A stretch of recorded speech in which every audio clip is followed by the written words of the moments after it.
This is especially weird because these are Tau weapons, which means I need to talk about Warhammer lore a bit.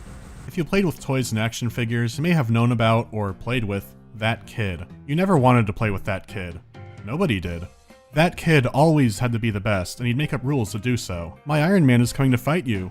Nuh-uh, because my John Cena has an Iron Man force field. This child grew up to work at Games Workshop. An entire school bus of these kids did, and they made their own factions for the setting. These kids are kept in check by an entity that I'm gonna call the Supreme Kid. The Supreme Kid will somewhat balance the other factions, but make sure that his favoritist is the most important. He will smite down or devour the creations of lesser kids who challenge him. In the end, only he will remain. That should sum up why the setting is so ridiculous. I figure that most people watching this know at bare minimum that 40k is grimdark and sci-fi. Or maybe space fantasy would be a better description. If you know nothing about the setting, just picture this. Hulk Hogan is in a cathedral, and he's fighting the devil. Hogan is wearing about 50 trucks worth of metal. Also, the cathedral is the size of Rhode Island. And in space. Hulk Hogan is the Imperium of Man. They're the humans in this setting, and probably the most popular faction for that reason.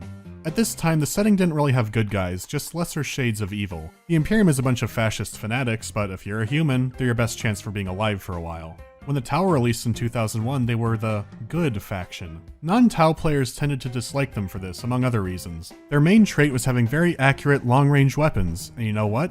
These are not those weapons.